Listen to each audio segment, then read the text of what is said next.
Hey plant parents, Paris here. Today we are going to be sharing tips and tricks on everybody's favorite finicky plant, the Calathea.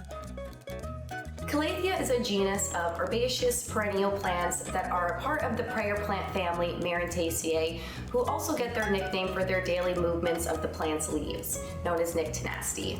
Various plants in this family move their leaves up at nighttime and lower them in the daytime in accordance to a circadian rhythm. It is believed that these movements are meant to follow the sun's movement in order to maximize light absorption.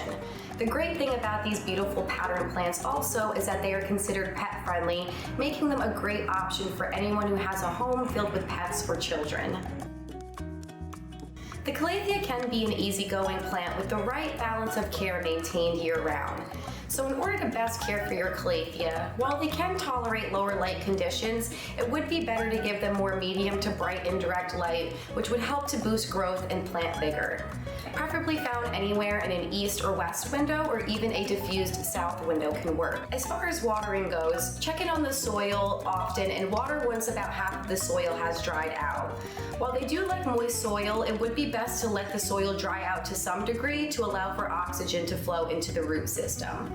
Now, these plants can be sensitive to excess salts, chlorine, and even fluoride within tap water. Therefore, it'll be best to leave tap water out for about 24 to 48 hours to help those excess salts evaporate, and you can even place it in direct sunlight to help that chlorine evaporate as well.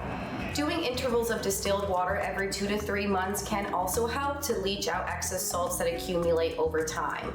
Just make sure you're not only using distilled water for your Calathea, as it can leach out essential nutrients that the plant does need within the soil. The next most important thing about caring for your Calathea is humidity.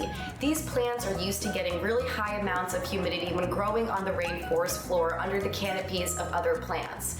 Therefore, incorporating a humidifier will be a great option if the air in the home is dry to localize humidity more consistently for these plants. However, misting or even creating a wet pebble tray can also work. As far as repotting goes, repot any new Calatheas in grow pots after about 1 to 2 weeks of them acclimating into the home. For already potted plants, you can repot yearly as needed, depending on active growth. Some things to keep in mind when troubleshooting Calatheas: leaf curl could be a symptom of either low humidity, underwatering, or exposure to strong direct sunlight. As far as leaf tip burn goes, this can be a symptom of mineral buildup from hard water over time when you're watering your Calathea, and that's when leaching out the soil with distilled water could help.